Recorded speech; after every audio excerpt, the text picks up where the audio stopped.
Okay, great. Let me share my screen quickly and see if you can see my presentation.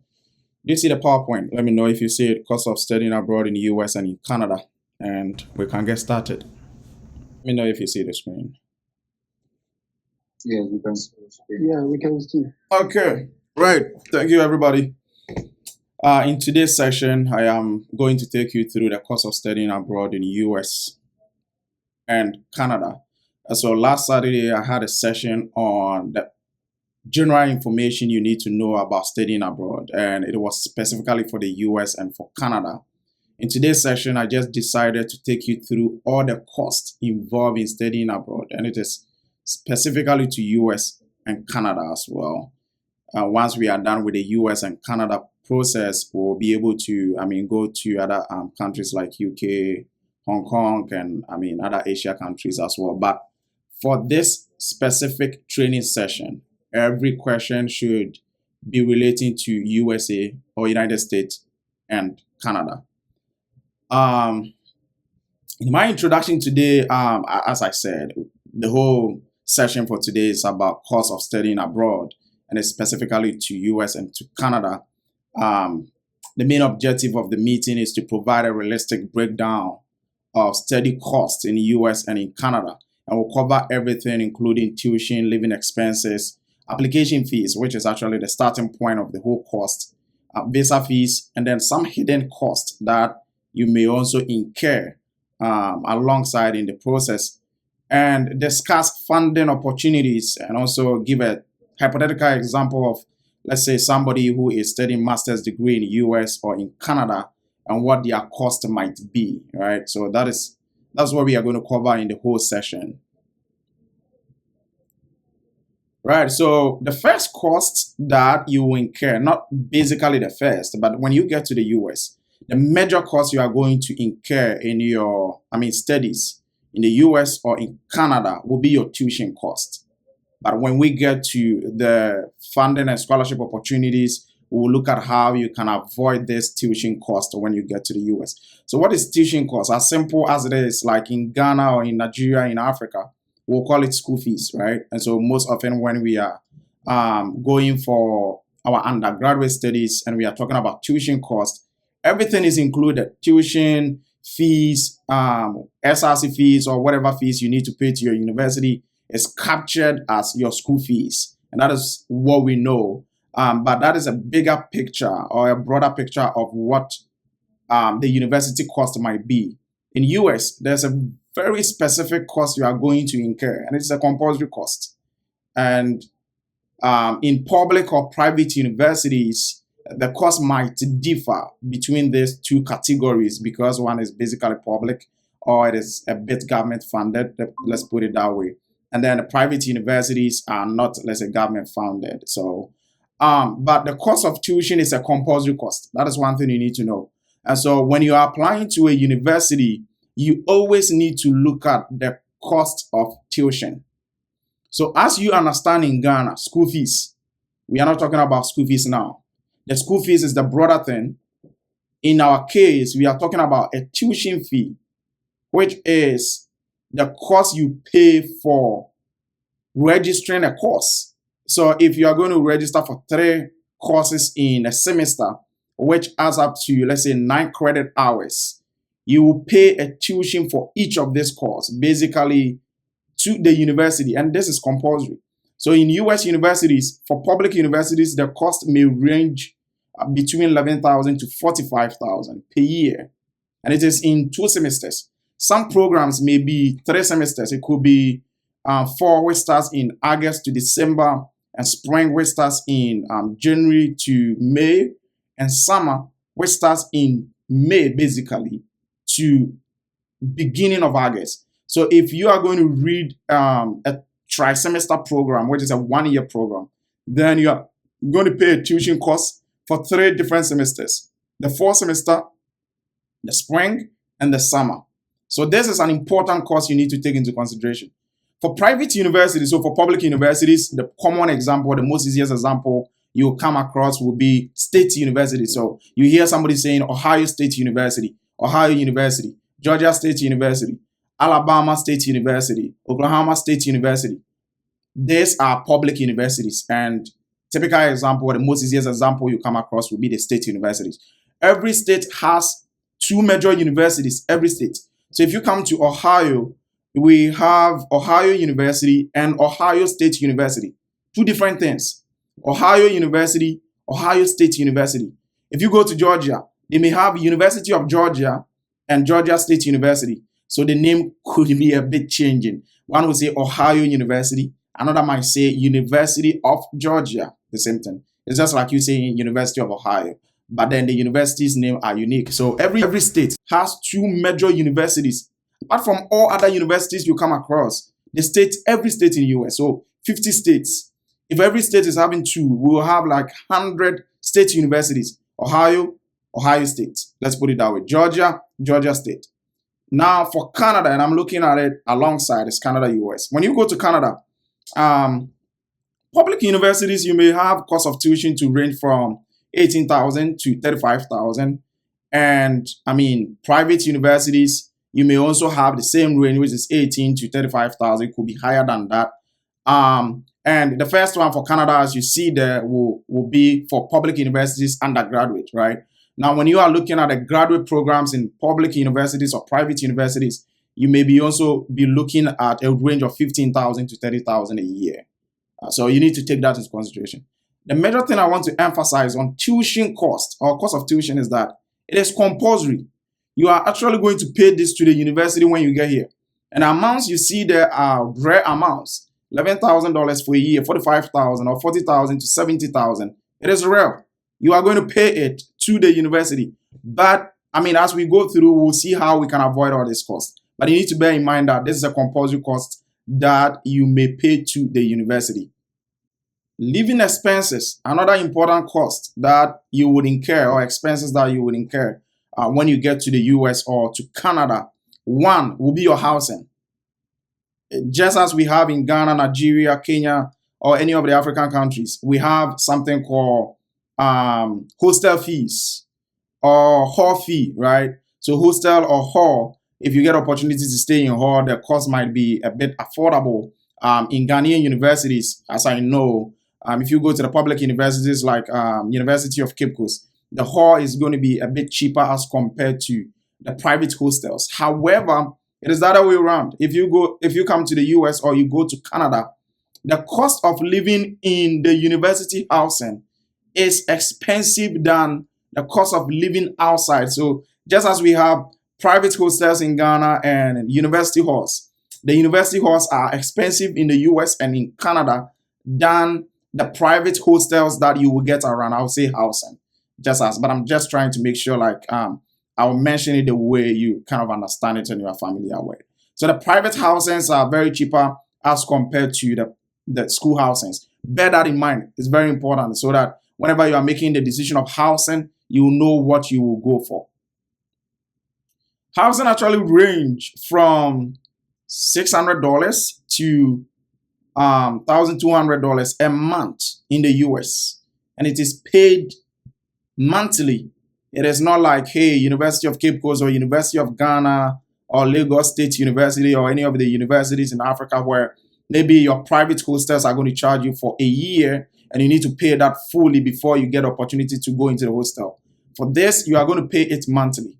Food, very important. Everybody is going to eat, but it is really cheap to eat in the US or in Canada as a student. Very cheap. Most often, if you get opportunity to work on campus, right, and you are working in any of the dining halls on campus, anytime you go to work, you get opportunity to eat for free. So you don't pay anything for eating, for your food. But you also need to budget for food, ranging from $300 to $600 a month. Like, it's not expensive to eat in the US. That is why the range is like that. Now for transportation, in as much as you may get public transportation services like city bus, university buses, or anything, you still need to budget for transportation, ranging from $100 to $200 a month. It's not a time that you may get opportunity to be on a school bus or be in a city bus. You may need to go to, let's say, a Walmart. Walmart is a supermarket in the US. Also, you may want to go anywhere to buy something. If you don't have a friend who will pick you to that particular place to get whatever you want to get, you may need to take Uber, right? Or any of the driving services, and you pay for that. And so you need to budget for transport costs. Health insurance. Every university charges different costs for health insurance, but the range could be from $1,200 to $3,000 every year. And the good thing is that this health insurance cost, and most of you see it on your I-20. It's part of the cost estimations that they do, and it's one of the compulsory costs you would incur. Every cost here is compulsory, but for some of them, depending on your lifestyle or how you live your life, you can avoid most of them, or you can incur at a very minimal level. But for some of the costs, as we talked about with tuition, you are basically going to pay, and it's a compulsory amount. So no matter how you live your life, you are still going to pay that amount. For health insurance, it's the same thing. But the good thing is that you can waive your health insurance. It's very important you take note of that. You can basically waive your health insurance. You just need to know people who are aware of that and have the information to help you waive your health insurance. You basically don't need to pay that huge amount of dollars to your university just for health insurance. So if you get here and you get to your university and your university health insurance is $1,900, I just saw a typical one for this 4th semester, and the yearly health insurance was around $1,900. That is super huge. So you can get opportunity to waive it if you have the information. Just know that it can be waived. So the total cost of living in the US, as your living expense, could range from $12,000 to $20,000 a year, and it depends on your lifestyle.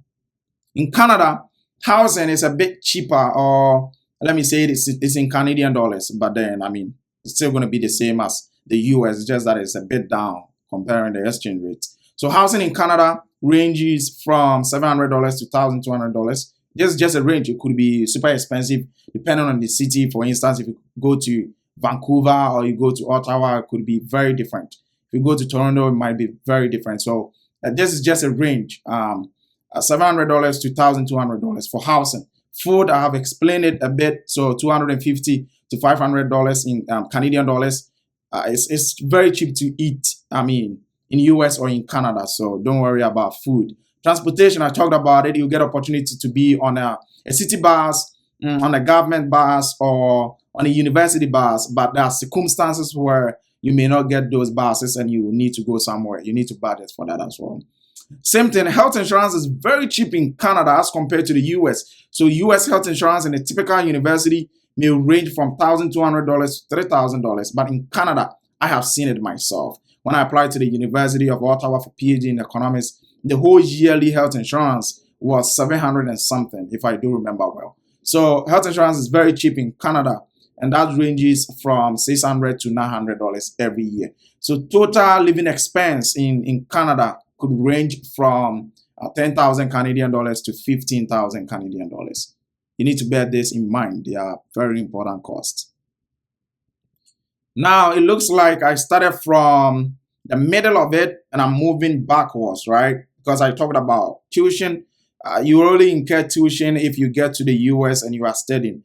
For housing and food and everything, you would incur them if you are able to make it to the US. Now, application and visa cost, the most important aspect of the whole cost of studying abroad, because if you don't incur this cost, pay the application fees, or even get a waiver, go through the visa process and pay your visa fee as well as your service fee if you're coming to the US, you won't even incur any cost like tuition or living expenses. So this part of the presentation is super important. Application fees in US, universities may charge you an application fee ranging from $30 to $150. And I think I have skewed the data a bit, because if you are applying for an MBA in some of the top universities like University of Virginia, Cornell, you are going to pay around $250 for one application fee. So you need to bear that in mind, but I just skewed the data a bit because that is an extreme where people may apply to universities paying $250, and it's mostly for MBA applications. That is why I didn't include that. But you may get to a university's website For instance, Cornell MBA, University of Virginia MBA, Yale, University of Pennsylvania, and you pay around $250 for an application, just one application.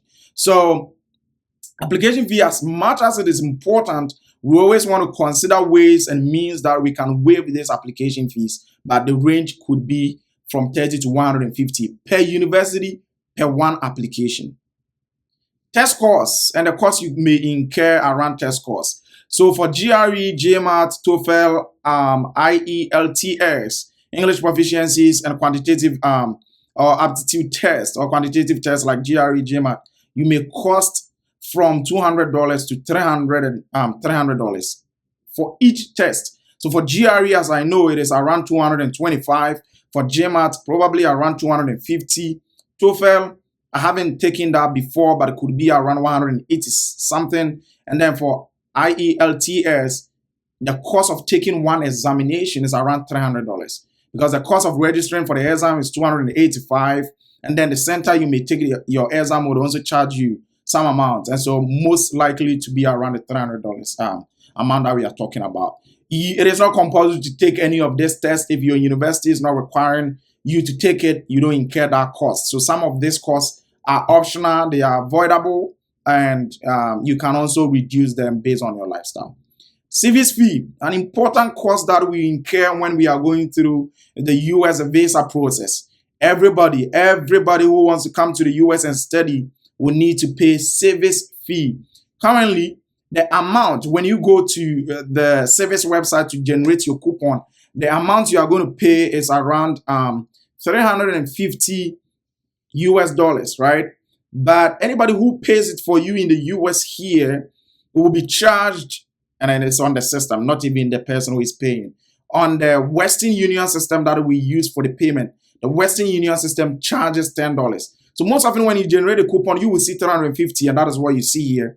But the person going to pay will be charged $10 as charges or payment charges on top of the $350. And anytime you get a receipt from the person, you will see $359.99, which is basically $360. Visa fee to the US. So this is service. It's not visa fee.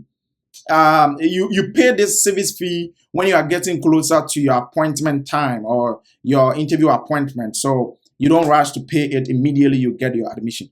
But once you get admission and you get your I-20, you will need to pay your visa fee, which is basically done through a bank. And so depending on where you are, if you are in Ghana, you are in Cote d'Ivoire or Kenya or any other country like Tanzania, you may pay it at a bank. You just go through the process, and I have videos on that. And you can also pay it online. Basically in Ghana, you can pay it with your credit or debit card. So you need somebody in the US to make that payment for you, $185 there. Canada. So just see the application and visa cost for US. You can see for yourself. For Canada, we are looking at application fee for each university or each application you will do. In the US, you can get as low as $30 US. In Canada, most of the universities, if the data is not skewed, most of the universities will charge you $100 Canadian to $150 Canadian.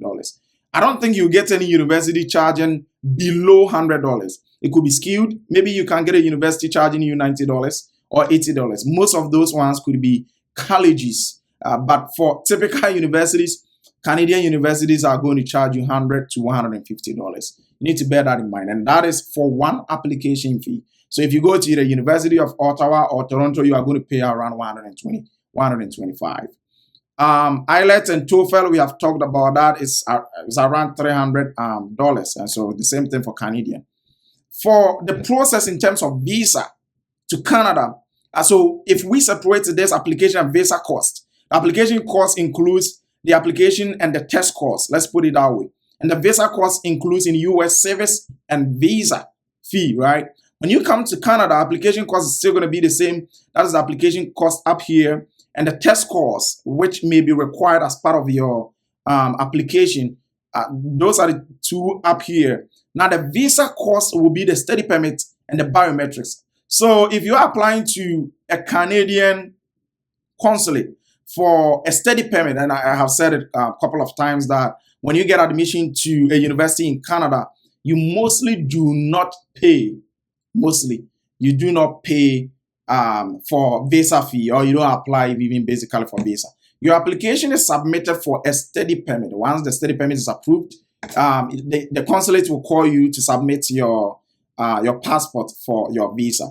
The study permit costs around 150 Canadian dollars. So 150 Canadian dollars. The Canadian dollar is not equivalent to 10 cedis in Ghana, around 7.5 or 8. So the 150 Canadian dollars for study permits might not be up to 1,500 cedis, right?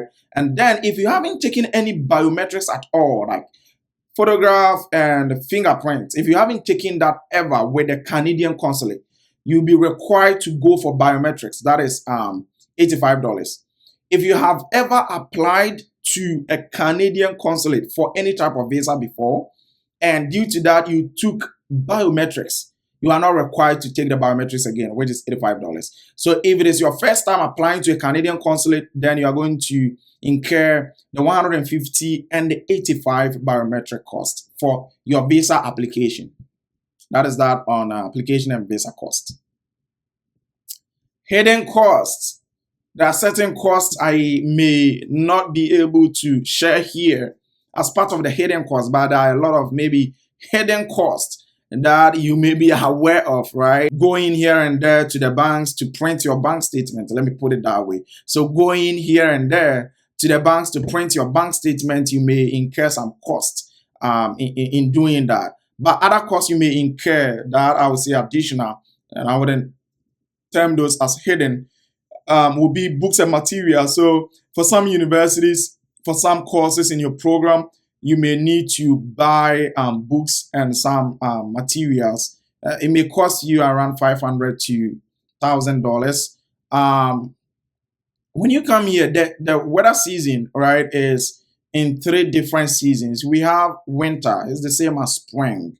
We have fall, and we have the summer. Summer is full of sunshine, right? So you don't need to buy any winter clothing, right? But when it gets to the winter, right, you will need to get some jackets, coats. You would basically get them. So you will incur those costs ranging from, let's say, $500 to $1,000, depending on your lifestyle. Student fees in most universities, right?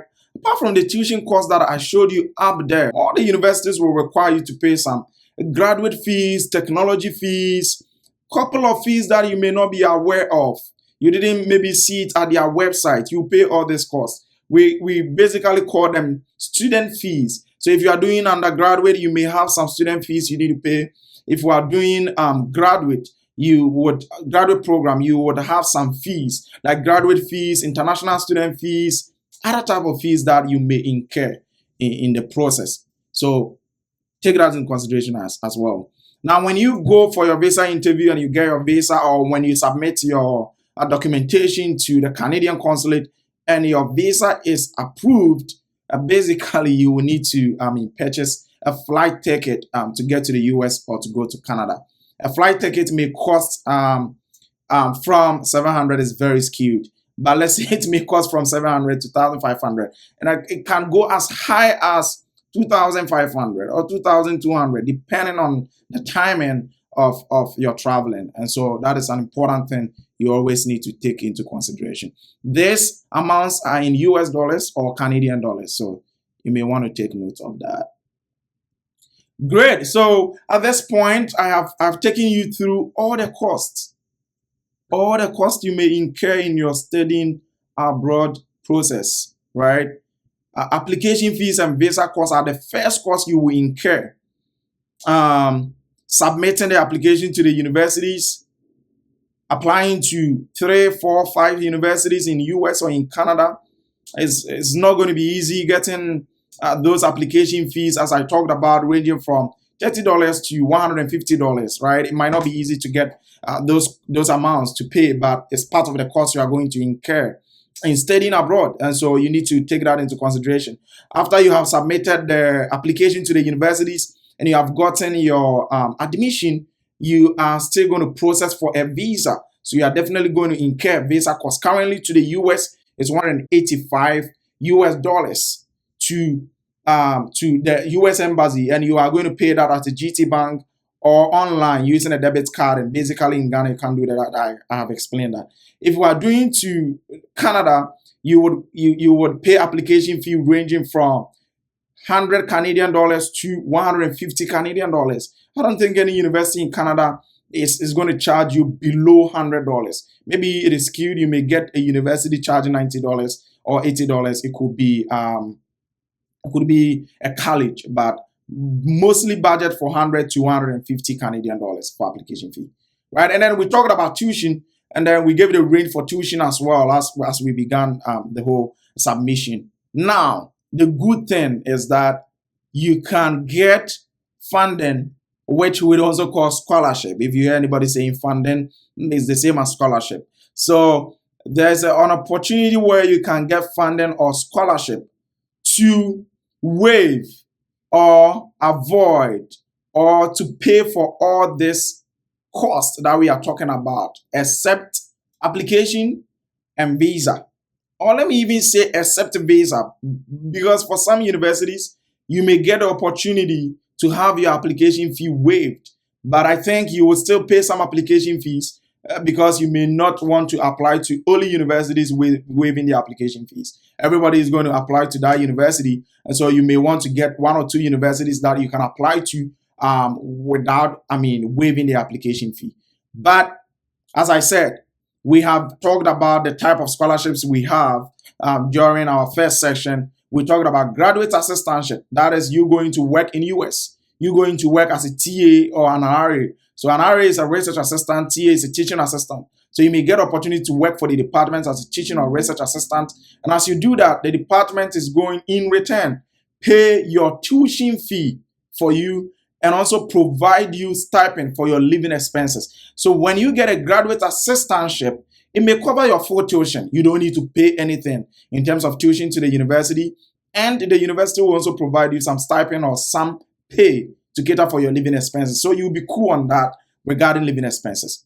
Merit-based scholarships. Merit-based scholarships are scholarships that are given to you based on your application profile. So your GPA is super strong, your application is very strong, and once you submit your application to the university for a program, you will be considered for a merit-based scholarship.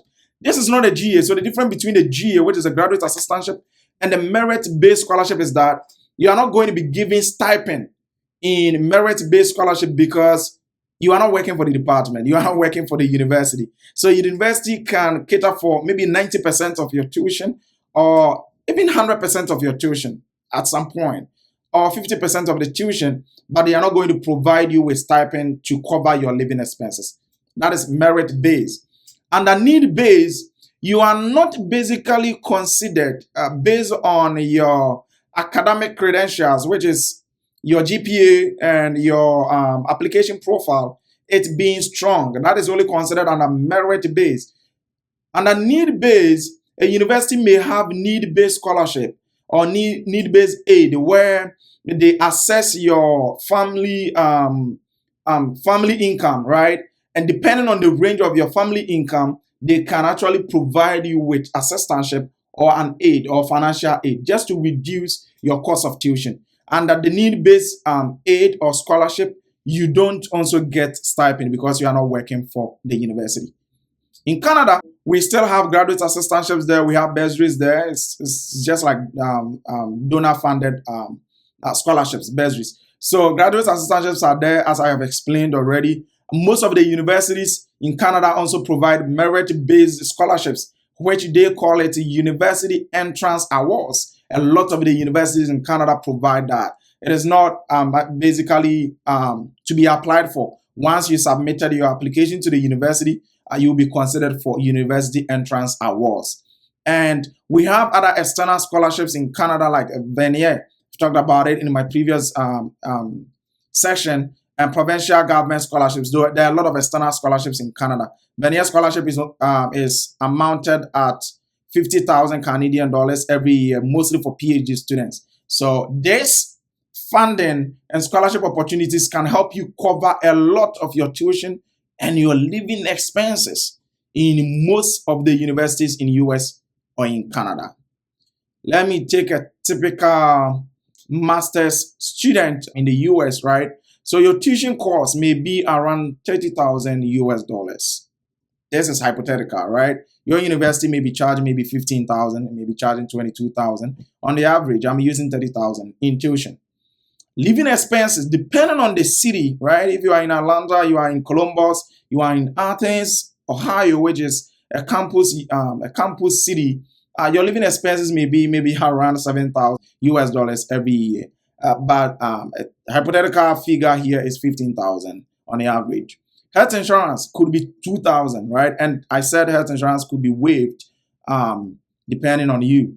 Book and materials could be around $1,000, and other expense, let's put it that way, could also be around 2,000 US dollars. So as an individual or an applicant or a student at a university in the US, right, doing your master's, you could spend around 50,000 US dollars. This is hypothetical. Somebody could be at a university at Georgia. Somebody could be at a university in California and be, incurring higher costs than this. Somebody could be at Athens, Ohio, and incurring a very low cost as compared to this. But hypothetically, on average, your cost may be around 50,000 US dollars. The good thing is that just the previous slide, I indicated that you can get funding or scholarship to cover all this costs. And this is incurred in the US when you get opportunity to come to the US. So the visa fee is not covered under scholarship. Your application fees, if you get opportunity to get application fee waived, super great for you. But if you don't get a waiver, you need to pay the application fee as well. And your visa fee is also not covered by the university. So in the US, you may cost around 50,000 on average. Tips to reduce the cost. We have already spoken about scholarships and funding. And so apply early for scholarships. Basically, to the universities in the US and in Canada, you don't apply for scholarship. Once you submit your application for admission, that will be considered for scholarship at the same time. So the application submitted for admission is also considered for scholarship once you apply, right? Share housing with roommates. Get people to get the housing with. So do not go and take one bedroom with one hall and everything all together. We call it self-contained in Ghana, right? As a student who has just arrived in the US, do not go and take one bedroom, one hall to yourself. I don't leave it to anybody. I want that privacy. Your cost may be very high when it comes to housing. So ways to reduce that cost is get 4 people. And I did the same thing when I got to Athens, Ohio.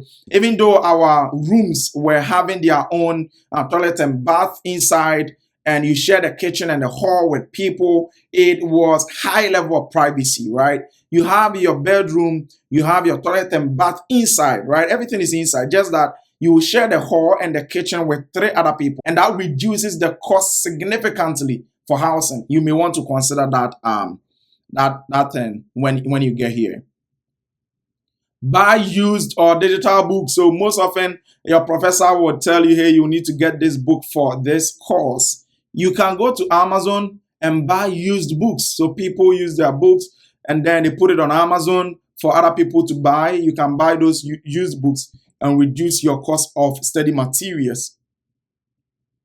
Great opportunity. Apart from you getting the scholarships, which is a merit-based scholarships from the universities, as an international student in the US or in Canada, you have the opportunity to work for 20 hours, right? You have the opportunity to work for 20 hours. So you can also work 20 hours per week to reduce your costs of attending the university.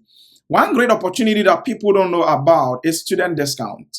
People don't know about this. So when you are buying something from Amazon or from Apple, you get a student discount. So you go to Google and you type Apple student discount, and then they give you the link, you follow, and you have the opportunity to buy things from Apple on discount as well. So that would be great to be used as a tip to reduce your cost in the US. All right, I am basically done with the presentation. The whole thing was about the cost you incur in your studying abroad journey, from the application through to visa, through to getting to the US, your flight ticket, your tuition cost, which I said is compulsory, some hidden costs like student fees that you may need to pay, and health insurance. I talked about all that. If you have any question at all for me, feel free, ask the question. At this point, we are on questions. Feel free and ask me anything if you have any questions. Good to go. Any questions for me on this?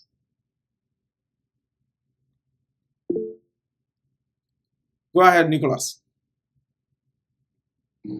All right. So, Mr. J, thank you so much. You made mention of funding. Funding. So, with the issue of funding, is it on a first come, first serve basis in the USA? And then now, what are the tricks to get full funding? If you can assist with that. Okay, so the opportunity of getting scholarships, right? As you said, most often the universities have budgets. So if you're applying to, let's say, Ohio University, Ohio State University, the university has its own budget. The programs or the department would also have their portion or part of the budget, right? So a department, let's say communication, may have its own budget ranging from, let's say, $100,000 to $150,000, and then they need to give part of this to the students that they admit into their master's program and PhD program. Because everything is budget constrained, right? The first step to get this scholarship is to apply early to the universities. So anytime you want to put in application, you need to make sure you have applied as early as possible. Once you get all the admission requirements, put in that application, because in most universities, your application for admission is considered as an application for funding, especially with the merit-based scholarships, as well as graduate assistantship. I have never gotten any scholarship that I separately applied for that scholarship. I applied to University of Ottawa PhD in economics. I got fully funded. It was graduate assistantship. Portion was merit. Another portion was graduate assistantship. The only thing I did was I applied early. I applied in September. They opened the application in September. So by September, I was done with the application. In November, when I went into my portal, I saw that they have updated my application. I saw an update on my application, but I didn't see whether they have admitted me or not. And then in February, they sent out the decision to students who have been admitted to the program. So in this case, if I didn't apply early, maybe I wouldn't have gotten it, because the professor told me that he admitted only 3 people to the program, just 3, and gave them the fully funded scholarship. So maybe my credentials were really strong, but I also applied early. So the first step is to apply early to these universities. Most of the scholarships are based on your credentials, your GPA, your resume, your personal statement. So in as much as you are rushing to apply as early to the universities, make sure you are submitting very strong application materials to these universities. Now, mind you, some universities, nobody cares about you. Once you apply, you will get that scholarship. Once you apply, that small scholarship, you will get it. For instance, Southern Illinois University, located in Edwardsville, once you apply, you will get that graduate merit scholarship of $8,000 something, right? So that is basically not based on any credentials or merit, even though like it's a merit scholarship, but everybody gets it. For instance, another university in Tennessee called East Tennessee State University. Once you apply to the university, they will give you automatic international merit scholarship of $5,000. To maximize the whole thing is to, 1, apply early to the university. 2, prepare a very strong application materials, resume, personal statement, and your transcript. You have already worked on that. Nobody can change that at this point. But make sure your other application materials are really strong if you want. Another thing I would say in finality of that is reach out to some of these professors. Establish that good relationship with them. Communicate that you have read about them. This is where they are doing their research. You have very much interest in their research work, and it aligns. Just tell them what you are also doing or working on, and indicate to them, show the interest that you would want them to supervise you. So you are applying to the university and hear whatever they say. Some of these professors, when you reach out to them too, can also help you get graduate assistantships in the program when you apply. All right. Great. Any other questions? Feel free to unmute yourself, ask any questions you may have on the cost. But one way to avoid the cost, as we said, is getting the scholarship from the universities. Remember, I said in the submission that cost of tuition is really compulsory. So if you come here and the university you are applying to is having a very high cost of tuition, know that you are going to incur that cost of tuition Know that it's part of it. It is compulsory. I want to know how Trump's administration and the news about scholarship have affected scholarships for this year into the next academic year. That's one. The second one is I've seen like schools waive application fees like with coupons and stuff like that. When do they start releasing stuff like that? And where can one find them? And then the last one is I'm looking at postgrad. So what is the scholarship situation in postgrad compared to undergrad? Thanks. Okay, I will start on the application fee waivers, all right, and then I'll come to the postgrad scholarships, and then I'll look at Trump's administration and its effect on the funding opportunities, right? Okay, so when we are looking at application fees, you can get a lot of the application fees waived in most of the universities. The only thing is you really need to go to the university's website and look at information sessions. Most often, the universities waive their application fees when you attend their information session. So once they open the application portal, that's it. So in September, a lot of the universities are going to open the application portal, and immediately they open the application portal, they will start the information sessions. A lot of them, a lot. So once you attend an information session with the university, make sure you know that the university is going to waive the application fee based on you attending that information session. Do not just think that, hey, there's an information session, and so when you attend, automatically they are going to waive it. No, just be sure of that. For most often, when you go to the website and they are going to give you the application fee waiver upon attending, they will let you know. When they are having the information session and going through their submissions, at the end, they could give the application waiver, or once they start, they will let you know that wait till the end because they will give you an application waiver. So one of the easiest ways to have your application fee waived is to attend an information session. That is one. Most universities may also waive the application fee. You might not know it. Do you know how you can see it easily? Anytime you go to a university's website, click on something called ask for more information, depending on the university.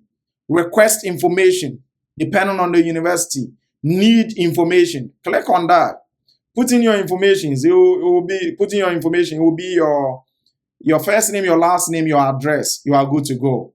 Now, once you do that, anytime there's a communication coming from the university to applicants in their database, they will send you that information.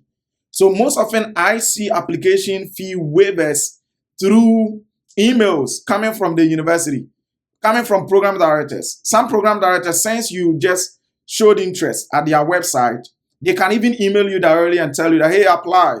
I'm giving you a waiver of this, period. I've seen a situation when I was applying to the Emory University for PhD in economics. The program coordinator reached out to me, gave me a code that, hey, this code is going to waive 50% of the application fee. So most often, it could be through information sessions. It could be through you just requesting for an information. And once they are sharing communications, they will let you know. One common way to have your application fee waived, and it is very time sensitive, is application waiver week. Most universities in the US have application waiver week. So if you go to, let's say, New Mexico State University, in particular week in November, full week, they will waive application fee for everybody. If you go to Yale, they may have the same thing. So you just need to be checking the university's website, know when they are going to have this application week waiver, where when you apply within that time period, submit your application, the application is automatically waived. Applications are going to start in September. Make sure you engage at the university's website to see what is actually coming up from this university.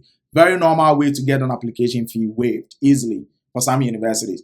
I will share 2 universities waiving application fees, top universities waiving application fees at the end of, getting all the questions and answering them.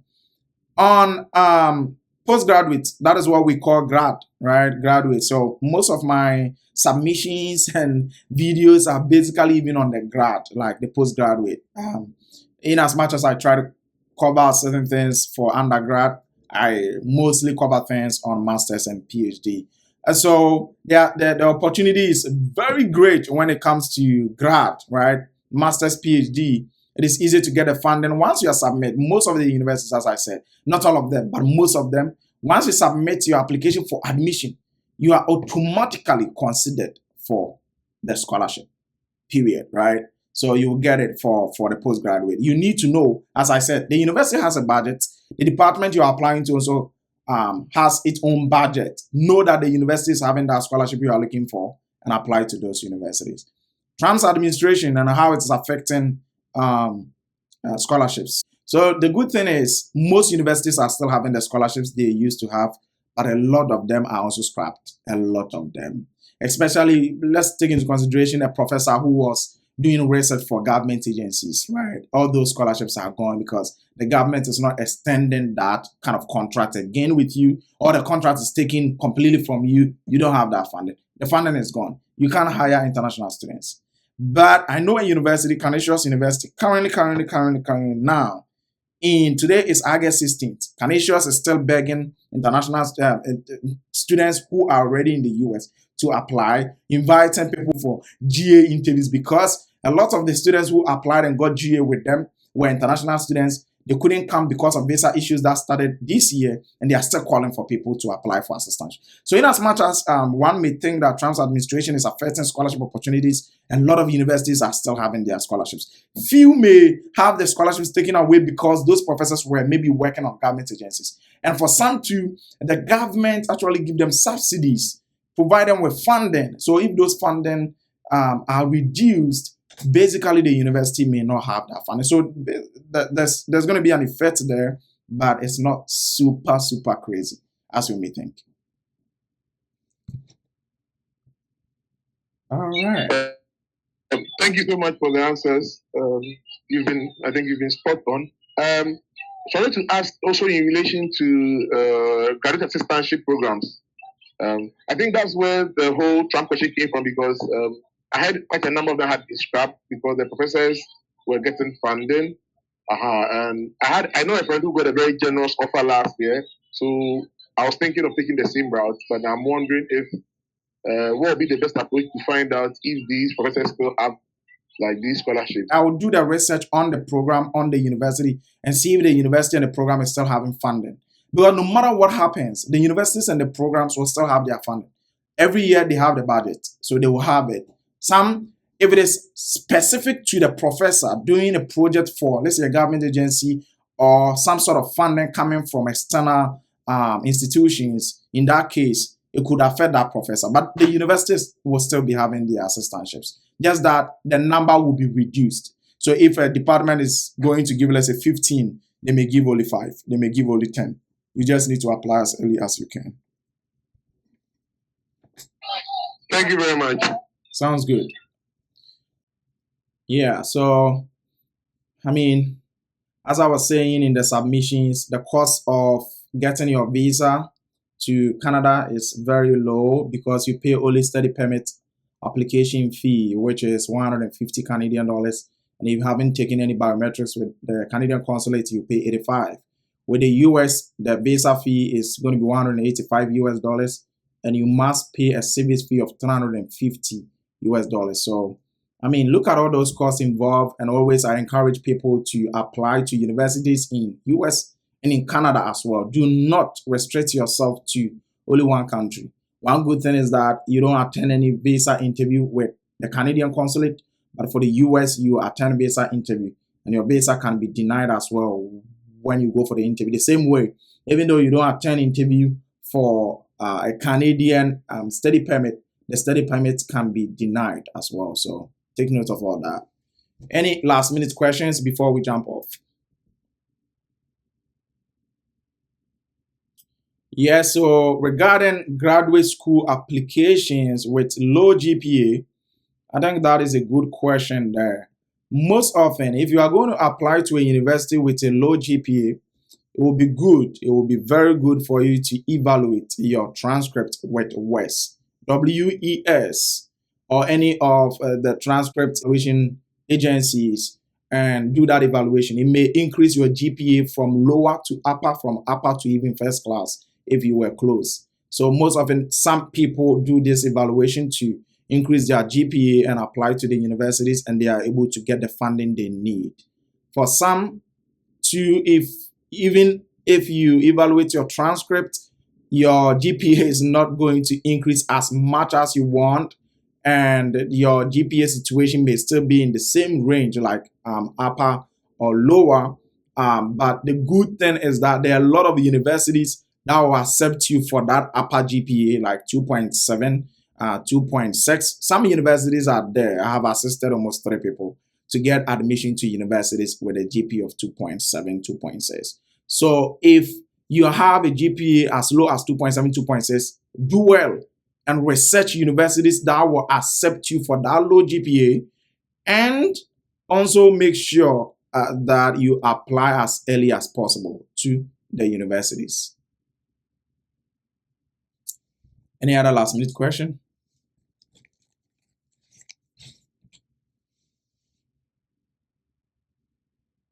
Okay.